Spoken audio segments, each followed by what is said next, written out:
মাথা নষ্ট ওয়েস্ট ইন্ডিজের কোচ ড্যারেন সামির ব্যাটিং এর পর বোলিং এ কেমন পাগলামিতে বিশাল জয় তুলে নিয়ে সিরিজ জিতে নিল বাংলাদেশ। প্রিয় দর্শক, ওয়েস্ট ইন্ডিজের বিপক্ষে সিরিজের শেষ ম্যাচে জিতলে সিরিজ জয় এমন সমীকরণ নিয়ে খেলতে নামে বাংলাদেশ। আর মাঠে নেমে আগে ব্যাটিং এসে ওপেনিং এ সৌম্য সরকার ও সাইফ হাসানের ব্যাটিং তাণ্ডব, যেই তাণ্ডবে বাংলাদেশের ক্রিকেট প্রেমীরা রীতিমতো অবাক হয়ে গেছে। দীর্ঘদিন পরে যেন আসল ক্রিকেট খেললো বাংলাদেশ। ওপেনিং জুটিতেই পেল বিশাল রান, যেখানে বাংলাদেশের হয়ে ওপেনিং জুটিতে সাইফ হাসান 80 রান করেছিলেন 72 বলে। প্রথম উইকেট 176 রানের মাথায় ছিলেন সাইফ হাসান। এরপরে আরেক ওপেনার সৌম্য সরকার একদম সেঞ্চুরির ধার প্রান্তে গিয়ে 91 রান করে আউট হয়েছেন। মাত্র 9 রানের আক্ষেপে পড়েন তিনি, সেঞ্চুরি মিস করে ফেলেন। আর সেঞ্চুরি মিস করে ফেলেই মাঠেই ব্যাটটা ফেলে দিয়ে মাথায় হাত দিলেন সৌম্য সরকার। তবে 4 নম্বরে ব্যাটিং এ আসা নাজমুল হোসেন শান্ত কিছুটা সময় ধরে খেলেন। বাংলাদেশ এরপরে পরপর উইকেট হারালেও সংগ্রহ দ্বারায় পুরো 50 ওভার খেলে 296 রান 8 উইকেট হারিয়ে বাংলাদেশের দেওয়া 297 রানের টার্গেটে ব্যাট করতে নেমে ওয়েস্ট ইন্ডিজ যেন রীতিমতো বিধ্বস্ত হলো বাংলাদেশের পাগলাটে বোলিং এর সামনে।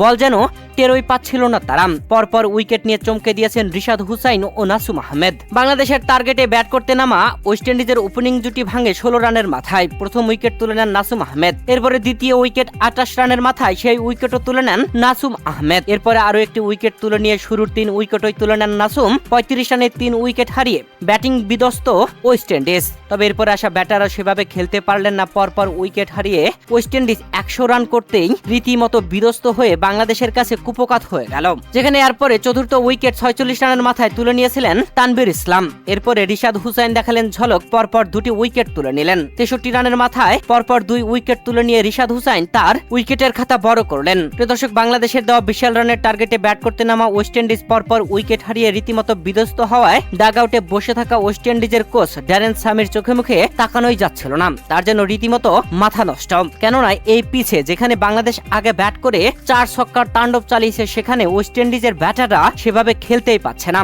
বাংলাদেশ বোলিং এও দেখালো চমক। শেষ পর্যন্ত ওয়েস্ট ইন্ডিজ বাংলাদেশের কাছে 117 রান করতে অল আউট হয়ে যায় ওয়েস্ট ইন্ডিজ। বাংলাদেশ দারুণভাবে 179 রানের বিশাল জয় তুলে নেয়। আর এই ম্যাচে জয় তুলে নিয়ে বাংলাদেশ 3 ম্যাচের ওয়ানডে সিরিজের প্রথম ম্যাচে জয়, দ্বিতীয় ম্যাচে হারলেও তৃতীয় ম্যাচে জয় তুলে নিয়ে সিরিজ জিতে নিল।